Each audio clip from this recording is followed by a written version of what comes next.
Hi అండి.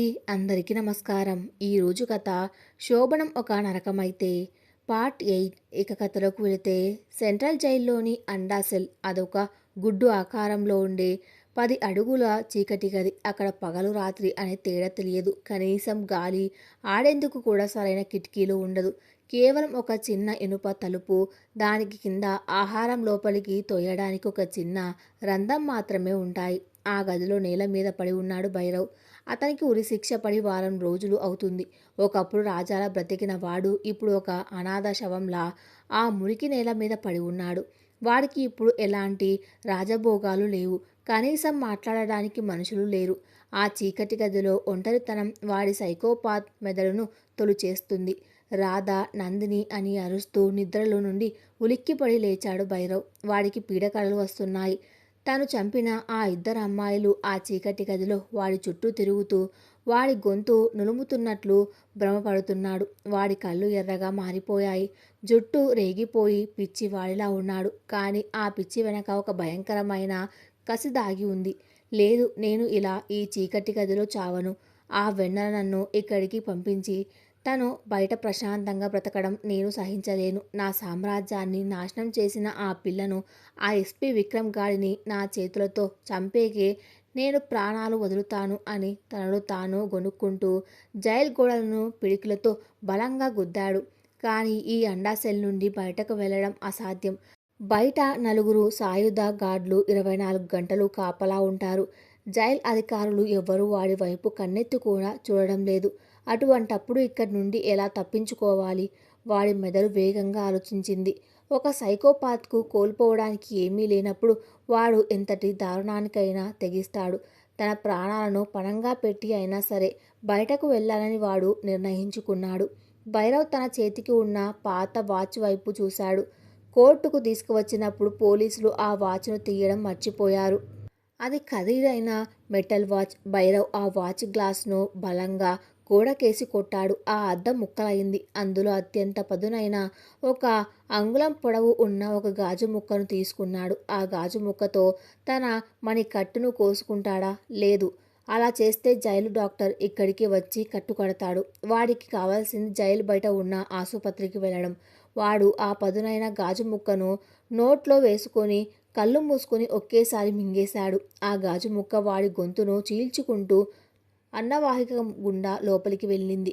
భరించలేనంత నొప్పి. భైరవ్ గొంతు పట్టుకుని నేల మీద గిలగిలా కొట్టుకోవడం మొదలుపెట్టాడు. వాడి నోటి నుండి రక్తం కక్కుతున్నాడు. కొద్ది నిమిషాల్లోనే ఆ అండా సెల్ నేల అంతా వాడి రక్తంతో తడిసిపోయింది. వాడు స్పృహ కోల్పోయాడు. ఇటు పట్నంలో ఉదయం 7 గంటలు అవుతుంది. సూర్యకిరణాలు ఒక చిన్న అపార్ట్మెంట్ కిటికీ గుండా లోపలికి వస్తున్నాయి. ఆ అపార్ట్మెంట్లో వెన్నెల, అంజలి, సీతమ్మ కలిసి ఉంటున్నారు. భైరవ్కు ఉరిశిక్ష పడిన తర్వాత ఎస్పీ విక్రమ్ వాళ్లకు ప్రభుత్వ భద్రతతో పాటు ఈ చిన్న ఇంటిని కేటాయించాడు. ఇన్నాళ్లకు వాళ్ళ జీవితంలో ఒక ప్రశాంతత నెలకొంది. వంటగదిలో సీతమ్మ కాఫీ కలుపుతుంది. అంజలి కిటికీ దగ్గర నిలబడి బయట రోడ్డు మీద వెళ్తున్న వాహనాలను, మనుషులను ఎంతో ఆశ్చర్యంగా, ఆనందంగా చూస్తుంది. 4 ఏళ్లు చీకటి గదిలో బందీగా ఉన్న ఆమెకు ఈ సాధారణ ప్రపంచం ఒక అద్భుతంలా అనిపిస్తుంది. ఆమె ఆరోగ్యం కూడా ఇప్పుడు చాలా వరకు మెరుగుపడింది. వెన్నెల హాల్లో సోఫాలో కూర్చొని తన పాత ఆర్కిటెక్ట్ పుస్తకాలను చూసుకుంటుంది. భైరవ్ దెబ్బకు ఆగిపోయిన తన చదువును మళ్ళీ మొదలు పెట్టాలని ఆమె నిర్ణయించుకుంది. అంజలి నెమ్మదిగా నడుచుకుంటూ వచ్చి వెన్నెల పక్కన కూర్చుంది. ఏంటి వెన్నెల, మళ్ళీ కాలేజీకి వెళ్దామని నిర్ణయించుకున్నావా అని అడిగింది అంజలి నవ్వుతూ. వెన్నెల పుస్తకం మూసి అంజలి చేతులు పట్టుకుంది. అవును అంజలి, మన జీవితాల్లో జరిగిన ఆ చీకటి అధ్యాయం ముగిసిపోయింది. ఆ రాక్షసుడు ఇప్పుడు ఉరికంబం ఎక్కడానికి కౌంట్ డౌన్లో ఉన్నాడు. మనం ఇక భయపడాల్సిన అవసరం లేదు. మన కలలను మనం బ్రతికించుకోవాలి. నువ్వు కూడా నీ పాత ఫ్రెండ్స్ను కలువు. బయటకు వెళ్ళు. మనకు ఒక కొత్త జీవితం దొరికింది అని చెప్పింది వెన్నెల. అంజలి కళ్ళల్లో ఆనంద బాష్పాలు తిరిగాయి. ఇదంతా నీ వల్లే వెన్నెల. నువ్వు లేకపోతే నేను ఆ బంగ్లాలోనే పిచ్చిదానిలా చనిపోయేదాన్ని. నా పాలిట దేవుడివి నువ్వు అంటూ వెన్నెలను ఆత్మీయంగా కౌగిలించుకుంది. సరిగ్గా అప్పుడే కాలింగ్ బెల్ మోగింది. సీతమ్మ వెళ్ళి తలుపు తీసింది. గుమ్మం దగ్గర ఎస్పీ విక్రమ్ సివిల్ డ్రెస్లో నిలబడి ఉన్నాడు. అతని చేతిలో ఒక స్వీట్ బాక్స్ ఉంది. నమస్తే సీతమ్మ గారు అంటూ లోపలికి వచ్చాడు విక్రమ్. రండి సార్ కూర్చోండి, ఇప్పుడే కాఫీ ఇస్తాను అని సీతమ్మ లోపలికి వెళ్ళింది. విక్రమ్ సోఫాలో కూర్చొని వెన్నెల వైపు చూసి నవ్వాడు. ఏంటి వెన్నెల, ఆర్కిటెక్ట్ బుక్స్ బయటకు వచ్చాయి. కాలేజీకి రెడీ అవుతున్నావా? అవును సార్, ఇక ఆ భైరవ్ పీడ వదిలిపోయింది కదా. నా చదువు పూర్తి చేయాలని డిసైడ్ అయ్యాను. మీరు స్వీట్స్ తెచ్చారు, ఏమైనా స్పెషల్ న్యూస్ ఉందా అని అడిగింది వెన్నెల.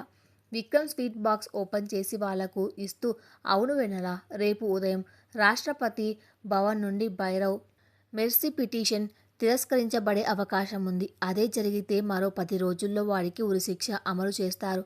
ఆ రాక్షసుడి అంతం తన కళ్ళ ముందే జరుగుతుంది అని చెప్పాడు విక్రమ్. ఆ మాట వినగానే వెన్నెల, అంజలి ముఖాల్లో వెలుగు నిండింది. ఇక తమకు శత్రువు లేడని వాళ్ళు సంబరపడ్డారు. కానీ విక్రమ్ ఫోన్ అకస్మాత్తుగా మోగింది. అది సెంట్రల్ జైలు నుండి వచ్చిన కాల్. విక్రమ్ ఫోన్ లిఫ్ట్ చేశాడు. హలో, ఎస్పీ విక్రమ్ స్పీకింగ్ అన్నాడు ప్రశాంతంగా. కానీ అవతల వైపు నుండి జైలర్ కంగారుగా చెబుతున్న మాటలు వినగానే విక్రమ్ ముఖంలో ప్రశాంతత మాయమైపోయింది. అతని కళ్ళు భయంతో పెద్దవి అయ్యాయి. చేతిలో ఉన్న స్వీట్స్ కింద పడిపోయింది. ఏంటి, వాడికి ఏమైంది? హాస్పిటల్కి ఎందుకు పంపారు? నేను ముందే చెప్పాను కదా వాడిని ఎట్టి పరిస్థితుల్లోనూ జైలు బయటకు తీసుకురావద్దు అని గట్టిగా అరిచాడు విక్రమ్. వెన్నెల గుండెల్లో మళ్ళీ ఆ పాత భయం మొదలైంది. ఆమెకు అర్థమైపోయింది, ఆ ఉన్మాది భైరవ్ మళ్ళీ ఏదో కుట్ర పన్నాడని. సెంట్రల్ జైల్లో ఉదయం రౌండ్స్కి వచ్చిన గార్డులు అండాశైల్లో రక్తపు మడుగుల్లో పడి ఉన్న భైరవ్ను చూసి షాక్ అయ్యారు. వాడి నోటి నుండి రక్తం బుడగలు వస్తుంది. నాడి చాలా నెమ్మదిగా కొట్టుకుంటుంది. వెంటనే జైల్ డాక్టర్ను పిలిచారు. డాక్టర్ వచ్చి వాడి పరిస్థితి చూసి కంగారు పడ్డాడు. వీడికి ఏదో పదునైన వస్తువు మింగేశాడు. అది వాడి పేగులను కోసేస్తుంది. ఇంటర్నల్ బ్లీడింగ్ విపరీతంగా అవుతుంది. ఇక్కడ మన జైల్ హాస్పిటల్లో ఆపరేషన్ థియేటర్ లేదు. వెంటనే వాడిని ప్రభుత్వ జనరల్ హాస్పిటల్కి షిఫ్ట్ చేయకపోతే అరగంటలో చనిపోతాడు. ఒక ఉరిశిక్ష పడ్డ ఖైదీ ఇలా చనిపోతే మనందరి ఉద్యోగాలు పోతాయి అని జైలర్కు చెప్పాడు డాక్టర్. జైలర్కు వేరే దారి కనిపించలేదు. చట్ట ప్రకారం ఖైదీ ప్రాణాపాయ స్థితిలో ఉంటే ఆసుపత్రికి తరలించాలి. వెంటనే ఒక అంబులెన్స్ను పిలిపించారు. భైరవ్ను స్ట్రెచర్ మీద పడుకోబెట్టి అంబులెన్స్లోకి ఎక్కించారు. వాడికి ఆక్సిజన్ మాస్క్ పెట్టారు. భద్రత కోసం అంబులెన్స్లో 2 సాయుధ పోలీసులు ఎక్కారు. అంబులెన్స్కు ముందు వెనక 2 పోలీస్ జీపులు ఎస్కార్ట్గా బయలుదేరాయి. అంబులెన్స్ సెంట్రల్ జైల్ గేట్ దాటి హైవే మీదకు వచ్చింది. అంబులెన్స్లో పడుకున్న భైరవ్ ముఖంలో ఆక్సిజన్ మాస్క్ వెనక ఒక చిన్న నవ్వు వచ్చింది. వాడు ప్లాన్ చేసినట్లే అన్నీ జరుగుతున్నాయి. వాడికి విపరీతమైన నొప్పి ఉన్నా సరే తన జైల్ బ్రేక్ ప్లాన్ సక్సెస్ అవుతుందన్న ఆనందం వాడిలో ఉంది. అంతకు ముందు రోజు రాత్రి భైరవ్ ఒక అవినీతిపరుడైన గార్డు ద్వారా తన పాత లాయర్ ఫణీంద్రకు ఒక సీక్రెట్ మెసేజ్ పంపాడు. నేను ఉదయం 8 గంటలకు హాస్పిటల్కు అంబులెన్స్లో వస్తాను. నా దగ్గర మిగిలి ఉన్న 5 కోట్ల రూపాయలు నీకు ఇస్తాను. అంబులెన్స్ హైవే మీదకు రాగానే ఏమైనా చెయ్యి, నన్ను అక్కడి నుండి తప్పించు. ఇది నా లాస్ట్ ఆఫర్ అని ఫణీంద్రతో బేరం కుదుర్చుకున్నాడు భైరవ్. దుబాయ్ పారిపోవాలనుకున్న ఫణీంద్ర ఆ 5 కోట్ల ఆశకు లొంగిపోయాడు. అండర్ వరల్డ్ కిల్లర్ ఖాళీ జైల్లో ఉండడంతో ఫణీంద్ర ఈసారి నక్సలైట్ బ్యాక్గ్రౌండ్ ఉన్న కొందరు కిరాయి ముష్కరులను భారీ ధరకు మాట్లాడుకున్నాడు. వాళ్ళు ఇప్పుడు హైవే మీద అంబులెన్స్ కోసం కాపు కాసి ఉన్నారు. ఉదయం 8:30 హైవే మీద వాహనాలు వేగంగా వెళ్తున్నాయి.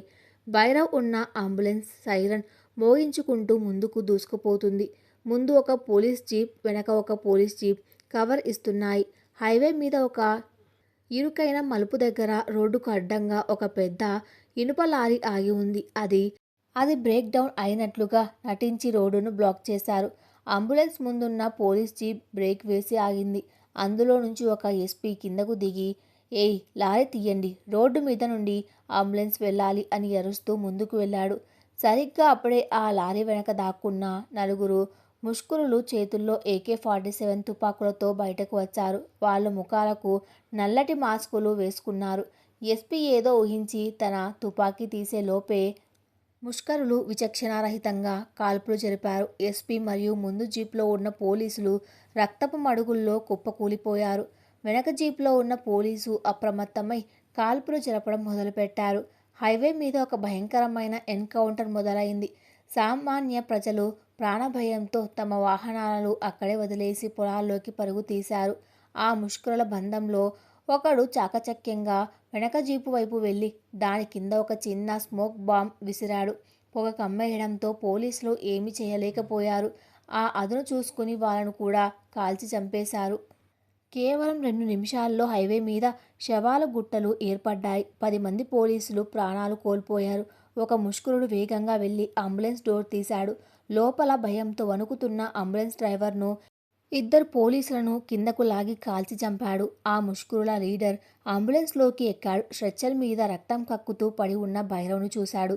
భైరవ్, లాయర్ ఫణీంద్ర పంపించాడు, లే వెళ్దాం అని వాడికి ఉన్న సంకెళ్లను ఒక కట్టర్తో కట్ చేశాడు. భైరవ్ ఆక్సిజన్ మాస్క్ తీసేసి కడుపు పట్టుకొని నరకం అనుభవిస్తున్నా సరే వాడి పెదవులపై ఒక క్రూరమైన నవ్వు వచ్చింది. వాడు నెమ్మదిగా స్ట్రెచ్చర్ మీద నుండి కిందకు దిగాడు. వాడి బట్టలన్నీ రక్తంతో తడిసిపోయి ఉన్నాయి. ముష్కరుడు భైరవ్కు ఒక నల్లటి జాకెట్ ఇచ్చి వాడిని అంబులెన్స్ నుండి కిందకు దించాడు. పక్కనే రెడీగా ఉన్న ఒక ఫార్చ్యూనర్ కారులో భైరవ్ను ఎక్కించాడు. కార్ స్టార్ట్ అయింది. భైరవ్ కిటికీ అద్దాల్లో నుంచి వెనక్కి చూశాడు. మండుతున్న పోలీస్ జీపులు, చనిపోయిన పోలీసులు వాడికి ఒక విజయోత్సవంలా కనిపించాయి. వెన్నెల, నేను తిరిగి వస్తున్నాను. ఈసారి చట్టం లేదు, జైలు లేదు, పోలీసు లేరు. కేవలం నువ్వు, నేను, మృత్యువు. నా పగ తీరే వరకు ఈ భూమి మీద నిన్ను ఎవ్వరూ దాచలేరు అని రక్తం కారుతున్న నోటితో భయంకరంగా గర్జించాడు భైరవ్. కారు హైవే మీద నుండి దారి మళ్ళీ ఒక అజ్ఞాత అటవీ ప్రాంతం వైపు వేగంగా దూసుకుపోతుంది. అపార్ట్మెంట్లో ఎస్పీ విక్రమ్ చేతిలో ఫోన్ అలాగే ఉండిపోయింది. అతని ముఖం పాలిపోయింది. కళ్ళల్లో చెప్పలేని ఆగ్రహం, నిస్సహాయత కదలాడుతున్నాయి. ఏమైంది సార్? భైరవ్కి ఏమైంది అని వెన్నెల వణుకుతున్న గొంతుతో అడిగింది. విక్రమ్ నెమ్మదిగా వెన్నెల వైపు చూశాడు. వాడు తప్పించుకున్నాడు వెన్నెల అన్నాడు భారంగా. ఏంటి? అంజలి అరిచింది. సీతమ్మ తల కొట్టుకొని నేల మీద కూలబడింది. వాడు జైల్లో ఏదో గాజు ముక్క మింగి కావాలనే ఇంటర్నల్ బ్లీడింగ్ చేసుకున్నాడు. హాస్పిటల్కి తీసుకువెళ్లే దారిలో ఒక పక్కా ప్లాన్తో హైవే మీద ముష్కరులు అంబులెన్స్ మీద దాడి చేశారు. 10 మంది పోలీసులను చంపేసి వాడిని తీసుకొని పారిపోయారు. వాడు ఇప్పుడు ఫ్రీ బర్డ్. వాడు జైలు నుండి బయటకు రావడం కాదు, ఒక మృత్యుదేవతలా తిరిగి వచ్చాడు అని విక్రమ్ గుప్పికి బిగించి గోడను బలంగా గుద్దాడు. వెన్నెల కాళ్ళ కింద భూమి కంపించినట్లు అనిపించింది. ఇన్ని రోజుల వాళ్ళు పోరాటం, డాక్టర్ ఆనంద్ త్యాగం, కోర్టు తీర్పు అన్నీ ఒకే ఒక్క దెబ్బతో బూడిద అయిపోయాయి. వాడు కటకటాల వెనక ఉన్నాడన్న ధైర్యంతో ఇన్నాళ్ళు ప్రశాంతంగా నిద్రపోయారు. ఇప్పుడు వాడు బయట ఉన్నాడు. వాడికి కోల్పోవడానికి ఏమీ లేదు. వాడు ఇప్పుడు చట్టానికి భయపడే పెద్ద మనిషి కాదు, పగతో రగిలిపోతున్న ఒక ఉన్మాది. ఇప్పుడు మనం ఏం చేయాలి సార్? వాడు మన కోసం వస్తాడు. నన్ను, వెన్నెలను వాడు వదిలిపెట్టడు అని అంజలి ఏడుస్తూ వెన్నెలను వాటేసుకుంది.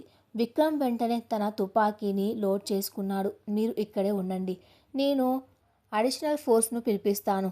ఈ అపార్ట్మెంట్కు హై సెక్యూరిటీ ఏర్పాటు చేస్తాను.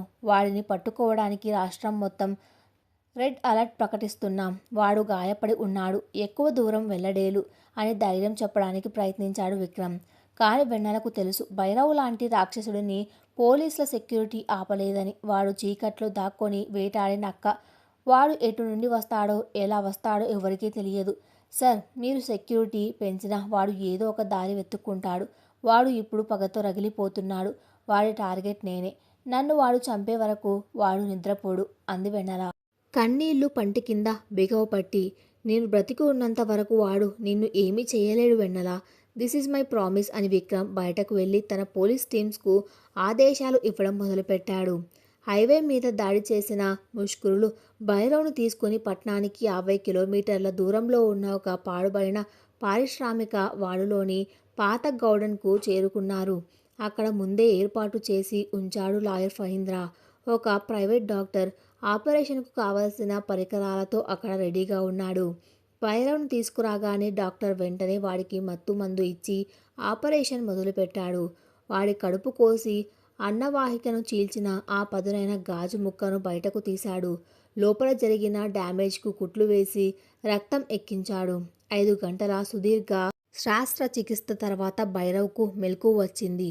వాడి పొట్టకు బ్యాండేజ్ కట్టి ఉంది. నొప్పి ప్రాణం తీస్తున్నా వాడి ముఖంలో ఒక పైశాచికమైన ఆనందం ఉంది. వాడు ఇప్పుడు స్వేచ్ఛగా ఉన్నాడు. పక్కనే ఫణీంద్ర నిలబడి ఉన్నాడు. నీ ప్రాణాలు కాపాడాను భైరవ్. ఇప్పుడు నేను చెప్పినట్లు నా డబ్బు నాకు ఇచ్చేయి. నేను ఈ దేశం వదిలేసి వెళ్ళిపోతాను. నీ మీద రాష్ట్రం మొత్తం పోలీసులు వెతుకుతున్నారు. నువ్వు కూడా ఇక్కడ ఉండడం సేఫ్ కాదు అన్నాడు ఫణీంద్ర. భైరవ్ మెల్లగా లేచి కూర్చున్నాడు. వాడి కళ్ళు నిప్పుడు చెరుగుతున్నాయి. డబ్బు నీకు ఇస్తాను ఫణీంద్ర, కానీ నేను ఈ దేశం విడిచి వెళ్ళను. నా సామ్రాజ్యాన్ని కుప్పకూల్చిన ఆ విక్రమ్ గాడు, ఆ వెన్నెల, వాళ్ళను ప్రాణాలతో వదిలేసి నేను ఎలా పారిపోతాను?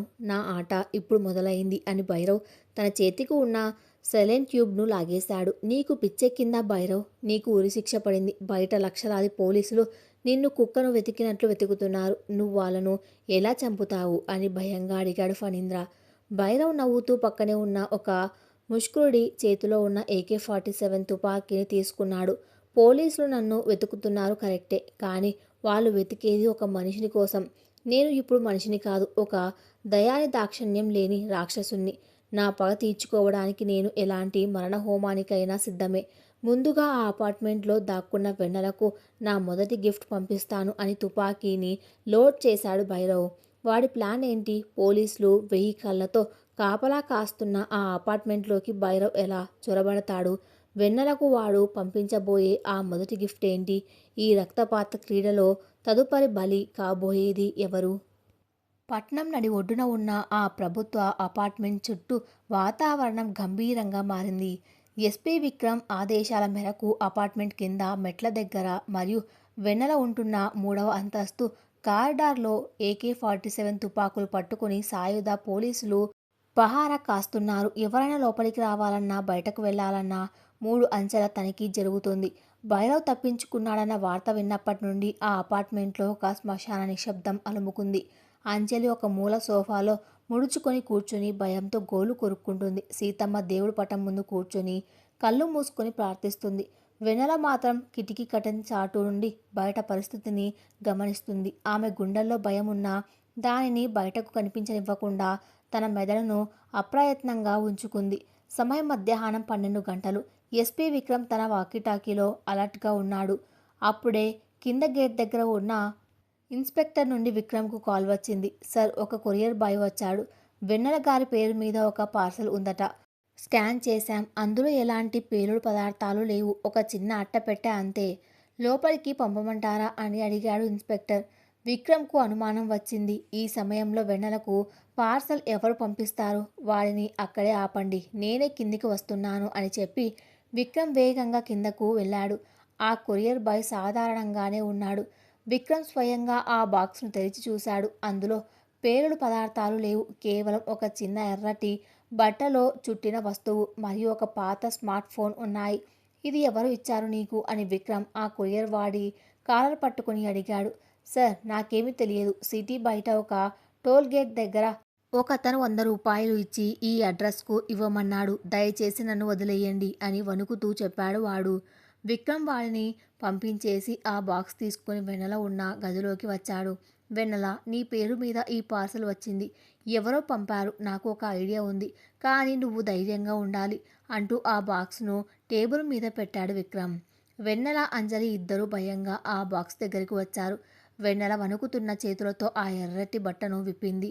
దాని లోపల ఉన్న వస్తువును చూడగానే అంజలి పెద్దగా అరుస్తూ వెనక్కి పడిపోయింది. వెన్నెల కళ్ళు పెద్దవయ్యాయి. ఆమె చేతులు వణకడం మొదలయ్యాయి. అందులో ఉన్నది జర్నలిస్ట్ సూర్య యొక్క ప్రెస్ ఐడి కార్డ్. కానీ ఆ కార్డ్ నిండా పచ్చి రక్తం అంటి ఉంది. ఆ రక్తపు మడుగులు ఇంకా ఆరలేదు.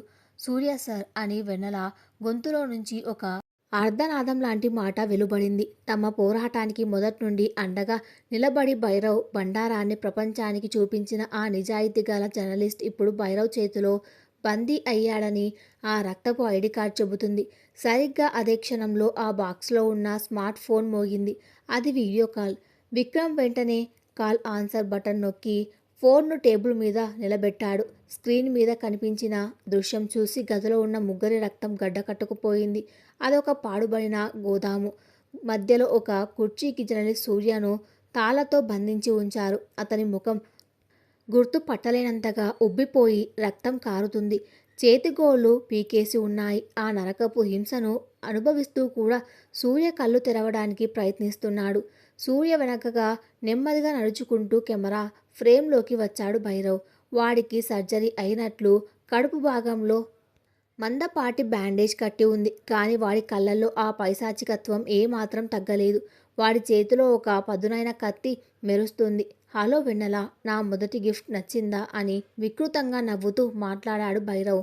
నీకు సహాయం చేసిన వాళ్ళను నేను వదిలిపెడతాను అనుకుంటున్నావా? ఈ రిపోర్టర్ గాడు నా పరువును రాష్ట్రం మొత్తం టీవీల్లో చూపించాడు. ఇప్పుడు వీడి పరువు తీసి ప్రాణాలు గాలిలో కలపబోతున్నాను. ఒరేయ్ సైకో కుక్క, వాడిని వదిలేయరా.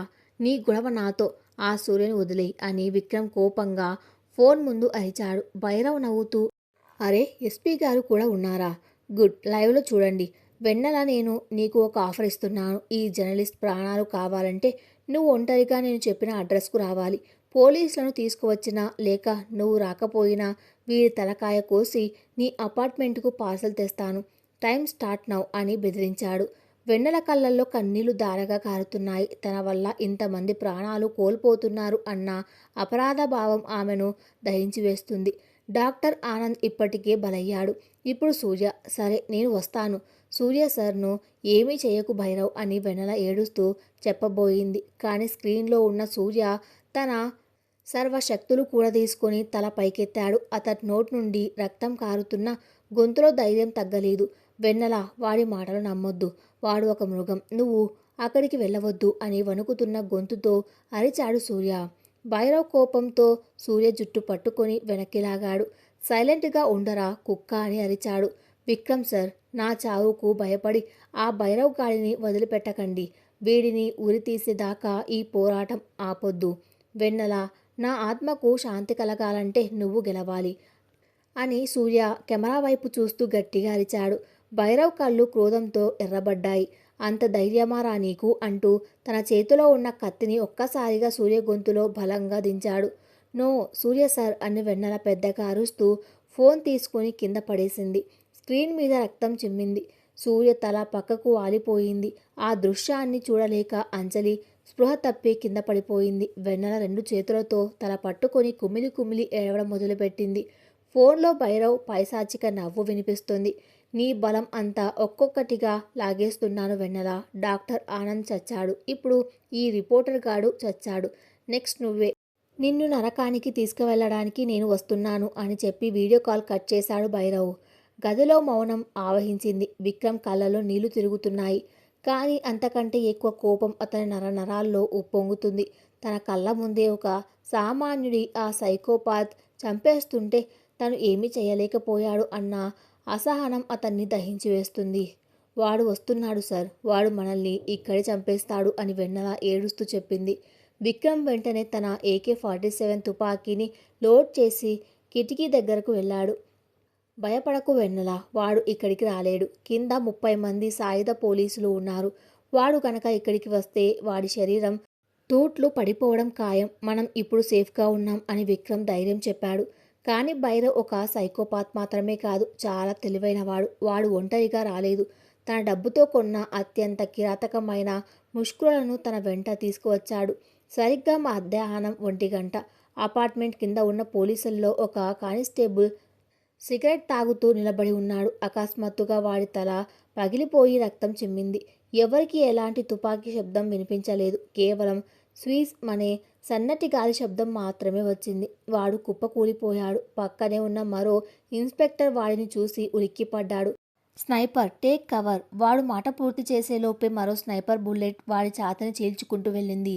సైలెన్సర్ అమర్చిన స్నైపర్ రిఫిల్తో అపార్ట్మెంట్ ఎదురుగా ఉన్న ఎత్తైన భవనాల మీద నుండి భైరవ్ కిరాయి హంతకులు పోలీసులను పిట్టల్లా కాల్చి చంపడం మొదలుపెట్టారు. కింద ఉన్న పోలీసులు ఎట్నుండి బుల్లెట్లు వస్తున్నాయో అర్థం కాక ప్రాణభయంతో పరుగులు తీస్తున్నారు. కొందరు పోలీసులు గుడ్డిగా ఎదురుగా భవనాల మీదకు కాల్పులు జరుపుతున్నారు. అపార్ట్మెంట్ 3వ అంతస్తులో ఉన్న విక్రమ్కు కింద జరుగుతున్న గందరగోళం వినిపించింది. వాడు కిటికీలో నుంచి తొంగి చూశాడు. కింద రక్తపు మడుగుల్లో పడి ఉన్న తన పోలీసులను చూసి షాక్ అయ్యాడు. గెట్ డౌన్ వెన్నెల అని అరుస్తూ విక్రమ్ వెన్నెలను కిందకు తోశాడు. సరిగ్గా అదే సెకండ్లో ఒక బుల్లెట్ కిటికీ అద్దాలు పగలగొట్టుకుని వచ్చి గోడకు బలంగా తగిలింది. ఆ అద్దం ముక్కలు గదిలో చెల్లాచెదరుగా పడ్డాయి. అంజలికి స్పృహ వచ్చి ఆ అద్దాలు పలిగే శబ్దానికి భయంతో అరుస్తూ నేల మీద పాక్కుంటూ ఒక మూలకు వెళ్ళింది. సీతమ్మ దేవుడు పటం పట్టుకొని వణికిపోతుంది. సార్ ఏం జరుగుతుంది? భైరవ్ మనుషులు వచ్చేశారా అని వెన్నెల ప్రాణభయంతో అడిగింది. అవును వెన్నెల, వాళ్ళు పక్క బిల్డింగ్స్ మీద నుండి స్నైపర్తో అటాక్ చేస్తున్నారు. వాళ్ళు సైలెన్సర్ వాడుతున్నారు. మనం ఈ కిటికీల ముందు నిలబడితే క్షణాల్లో ప్రాణాలు పోతాయి. అందరూ నేలకే అతుక్కుని ఉండండి అని విక్రమ్ తన తుపాకీ పట్టుకొని కిటికీ పక్కన గోడ చాటున దాక్కున్నాడు. రెండో బుల్లెట్ గదిలో ఉన్న టీవీని బద్దలు కొట్టింది. ఆ అపార్ట్మెంట్ ఇప్పుడు ఒక సురక్షిత స్థావరం కాదు, అదొక మృత్యు కుహలంలా మారిపోయింది. విక్రమ్ తన వాకీటాకీ తీసి కింద ఉన్న తన టీంతో మాట్లాడడానికి ప్రయత్నించాడు. Control control, sniper attack, backup పంపండి అని అరిచాడు. కానీ వాకీటాకీలో కేవలం హిస్సుమ్ అనే స్టాటిక్ వాయిస్ మాత్రమే వినిపిస్తుంది. భైరవ్ మనుషులు ఆ ఏరియాలో మొబైల్ మరియు రేడియో జామ్స్ ఆన్ చేశారు. ఇప్పుడు వాళ్లకు బయట ప్రపంచంతో ఎలాంటి కమ్యూనికేషను లేదు. వాళ్ళు ఒంటరిగా ఆ ముష్కరుల మధ్య చిక్కుకుపోయారు. గది గోడల మీద వరుసగా బుల్లెట్లు పడుతున్నాయి. ప్లాస్టర్ ఆఫ్ ప్యారిస్ ముక్కలు రాలుతున్నాయి. సార్, మనం ఇక్కడే ఉంటే వాళ్ళు తలుపులు బద్దలు కొట్టుకొని లోపలికి వస్తారు. వాళ్ళు కింద ఉన్న పోలీసులను అందరినీ చంపేసి ఉంటారు అని వెన్నెల తన ఆర్కిటెక్ట్ మెదడుతో పరిస్థితిని అంచనా వేస్తూ చెప్పింది. విక్రమ్కు ఆమె చెప్పింది నిజమే అనిపించింది. వాళ్ళు ఇక్కడే ఉంటే మృత్యువు వాళ్ళను వెతుక్కుంటూ వస్తుంది. మనం ఇక్కడి నుండి పారిపోవాలి. కారిడార్ చివర ఒక ఎమర్జెన్సీ ఫైర్ ఎగ్జిట్ మెట్లు ఉంటాయి. అవి నేరుగా బేస్మెంట్ పార్కింగ్లోకి వెళ్తాయి. నా బుల్లెట్ ప్రూఫ్ జీప్ బేస్మెంట్లోనే ఉంది. మనం అక్కడికి చేరుకుంటే ఇక్కడి నుండి తప్పించుకోవచ్చు అని విక్రమ్ తన ప్లాన్ చెప్పాడు. కానీ కిటికీల మీద నుండి స్నైపర్ బుల్లెట్లు వర్షంలా పడుతుంటే గది దాటి బయటకు వెళ్ళడం ఎలా? విక్రమ్ తన నడుము బెల్ట్కు ఉన్న ఒక స్మోక్ గ్రానైడ్ను తీశాడు. నేను ఇది హాల్ మధ్యలో వేస్తాను. గది మొత్తం పొగ నిండిపోతుంది. అప్పుడు స్నైపర్కు మనం కనిపించం. మనం కింద పడి పాక్కుంటూ మెయిన్ రోడ్ దాటి కారిడార్లోకి వెళ్ళాలి. రెడీనా అని అడిగాడు. వెన్నెల, అంజలి, సీతమ్మ భయంగా తల ఊపారు. విక్రమ్ ఆ గ్రానైట్ పిన్ లాగి హాల్ మధ్యలో విసిరాడు. క్షణాల్లో ఆ గది అంతా దట్టమైన తెల్లటి పొగ కమ్మేసింది. ఎవ్వరికీ ఒక్క అడుగు దూరంలో ఉన్న వాళ్ళు కూడా కనిపించడం లేదు. గో గో గో అని విక్రమ్ అరిచాడు. వెన్నెల అంజలి చేయి పట్టుకొని నేల మీద పాక్కుంటూ వెళ్తుంది. సీతమ్మ ఆయాసపడుతూ వాళ్ళ వెనకే వస్తుంది. విక్రమ్ వాళ్ళందరికీ కవర్ ఇస్తూ తుపాకీ పట్టుకొని మెయిన్ డోర్ తీసుకుని కారిడార్లోకి వచ్చాడు. కారిడార్లో పరిస్థితి భయానకంగా ఉంది. అక్కడ కాపలా ఉన్న 2 పోలీసులు రక్తం మడుగుల్లో చనిపోయి ఉన్నారు. భైరవ్ ముష్కరులు అప్పటికే పైకి రావడం మొదలుపెట్టారని విక్రమ్కు అర్థమైంది. వేగంగా నడవండి, ఎమర్జెన్సీ మెట్ల వైపు వెళ్దాం అని విక్రమ్ గుసగుసలాడుతూ వాళ్ళను కారిడార్ చివర ఉన్న ఎర్రటి ఫైర్ ఎగ్జిట్ డోర్ దగ్గరకు తీసుకువెళ్ళాడు. ఆ మెట్లు చాలా ఇరుకుగా చీకటిగా ఉన్నాయి. వాళ్ళు ఒక్కొక్కరు మెట్లు దిగుతూ కిందకు వెళ్తున్నారు. సీతమ్మకు కాళ్ళ నొప్పులు ఉండడంతో ఆమె త్వరగా నడవలేకపోతుంది. వెన్నెల ఆమెకు ఆసరాగా నిలబడి నెమ్మదిగా కిందకు దింపుతుంది. వాళ్ళు 2వ అంతస్తు దాటి మొదటి అంతస్తు వచ్చేసరికి పై నుండి ఎవరో మెట్లు దిగుతున్నట్లు భారీ బూట్ల చప్పళ్ళు వినిపించాయి. శబ్దం చేయకండి, వాళ్ళు పైకి వచ్చేస్తున్నారు అని విక్రమ్ కళ్ళతోనే సైగ చేసి తన AK-47లో బుల్లెట్లు సరిచేసుకున్నాడు. వాళ్ళు ఊపిరి బిగబట్టి ఆ చీకటి మెట్ల మీద అడుగులు వేసుకుంటూ ఎమర్జెన్సీ గ్రౌండ్ ఫ్లోర్ దాటి బేస్మెంట్లోకి ప్రవేశించారు. బేస్మెంట్ పార్కింగ్ చిమ్మ చీకటిగా ఉంది. అక్కడ ఎలాంటి లైట్లు లేవు. కేవలం పైన ఉన్న గాలి కన్నాల గుండా వస్తున్న సన్నటి వెలుతురు మాత్రమే ఉంది. గాలిలో ఒక రకమైన పాత రబ్బరు ఇంజన్ ఆయిల్ వాసన వస్తుంది. విక్రమ్ తన తుపాకీకి ఉన్న ఫ్లాష్ లైట్ ఆన్ చేసి జాగ్రత్తగా చుట్టూ చూశాడు. దూరంగా ఒక మూల తన నల్లటి bullet proof police jeep park చేసి ఉంది. అదిగో నా జీప్, వేగంగా పరిగెత్తండి, లోపల కూర్చొని డోర్స్ లాక్ చేసుకోండి, నేను డ్రైవ్ చేస్తాను అని విక్రమ్ చెప్పాడు. వెన్నెల, అంజలి, సీతమ్మ ఒకరి చెయ్యి ఒకరు పట్టుకొని ఆ జీప్ వైపు పరుగు తీశారు. వాళ్ళ ప్రాణాలు గుప్పెట్లో ఉన్నాయి. ఆ జీప్ ఎక్కితే ఈ నరకం నుండి బయటపడవచ్చు అన్న ఆశ వాళ్ళను ముందుకు నడిపిస్తుంది. వాళ్ళు జీపుకు 10 అడుగులు దూరంలో ఉన్నప్పుడు అకస్మాత్తుగా బేస్మెంట్లో ఉన్న పెద్ద పెద్ద ఫ్లడ్ లైట్లు ఒక్కొక్కటిగా వెలిగాయి. ఆ తీవ్రమైన వెలుతురుకు వెన్నెల, విక్రమ్ కళ్ళు మిరుమిట్లు గొలిపాయి. వాళ్ళు ముందుకు వెళ్ళలేక అక్కడే ఆగిపోయారు. ఆ వెలుతురులో విక్రమ్ జీప్కు ఆనుకొని ఒక వ్యక్తి నిలబడి ఉన్నాడు. వాడు 6 అడుగుల ఎత్తు ఉన్నాడు. కండలు తిరిగిన దేహం, ముఖం మీద ఒక పెద్ద కత్తి కాటు ఉంది. వాడి చేతిలో ఒక భారీ మిషన్ గన్ ఉంది. వాడు భైరవ్ పంపిన కిరాయి హంతకుల్లో ముఖ్య నాయకుడు. కాలకేయ. కాళీ అంటే క్రూరుడు.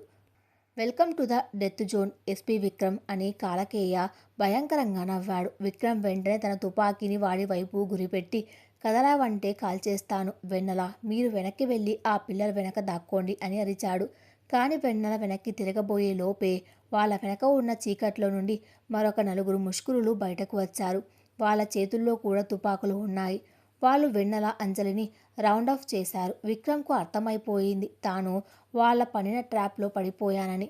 బేస్మెంట్కు వాళ్ళు పారిపోయి వస్తారని ముందే ఊహించి భైరవ్ తన మనుషులను ఇక్కడ మోహరించాడు. సరిగ్గా అప్పుడే ఒక నల్లటి ఫార్చ్యూన్ కారు మెల్లగా బేస్మెంట్లోకి డ్రైవ్ చేసుకుంటూ వచ్చి వాళ్ళ ముందు ఆగింది. ఆ కారు ముందు సీట్ డోర్ తెరుచుకుంది. ఒక వ్యక్తి నెమ్మదిగా కిందకు దిగాడు. కాలికి ఉన్న గాయం వల్ల కొద్దిగా కుంటుతున్నాడు. కడుపుకు సర్జరీ అయిన బ్యాండేజ్ మీద నుండి రక్తం కొద్దిగా కారుతుంది. వాడు నల్లటి జాకెట్ వేసుకొని ఉన్నాడు. వాడి ముఖంలో ఒక భయంకరమైన పైశాచికమైన చిరునవ్వు ఉంది. వాడి కళ్ళు చీకట్లో ఒక సింహం కళ్ళల్లా మెరుస్తున్నాయి. వాడు మరెవరో కాదు, మృత్యువును జయించి తిరిగి వచ్చిన సైకోపాత్ భైరవ్. భైరవ్ను చూడగానే అంజలి పెద్దగా కేక వేసి అక్కడే స్పృహ తప్పి పడిపోయింది. సీతమ్మ ప్రాణభయంతో వణుకుతూ కింద కూలబడింది. వెన్నెల కళ్ళలో ప్రాణం ఆగిపోయినంత పనైంది. జైలు నుండి ఊరి కమ్మం ఎక్కాల్సిన వాడు ఇప్పుడు తన ముందు ఒక మృత్యు దేవతలా నిలబడి ఉన్నాడు. భైరవ్ నెమ్మదిగా నడుచుకుంటూ వెన్నెల దగ్గరికి వచ్చాడు. వాడి కళ్ళలోకి చూస్తుంటే వెన్నెలకు నరకం ప్రత్యక్షంగా కనిపిస్తుంది. నేను చెప్పాను కదా వెన్నెల, నేను తిరిగి వస్తానని. ఈసారి ఎలాంటి జైలు గోడలు లేవు, ఎలాంటి కోర్టులు లేవు. కేవలం నువ్వు, నేను మరియు నీకు రాసిపెట్టి ఉన్న మరణ శాసనం అని భైరవ్ అత్యంత నెమ్మదిగా వికృతంగా గొణిగాడు.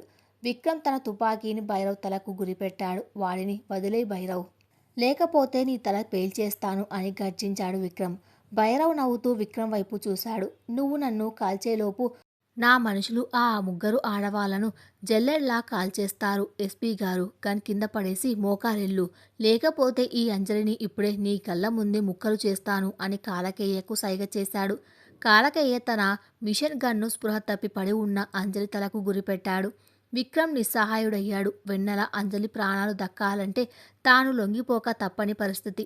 భైరవ్ చేతిలో ఇప్పుడు అంతా ఉంది. ఆ చీకటి బేస్మెంట్లో వెన్నెల తన ఆత్మగౌరవాన్ని కాపాడుకుంటుందా, లేక భైరవ్ రాక్షసత్వానికి బలి అవుతుందా? విక్రమ్ ఈ మృత్యు వలయం నుండి వాళ్ళను ఎలా బయటకు తీసుకువస్తున్నాడు?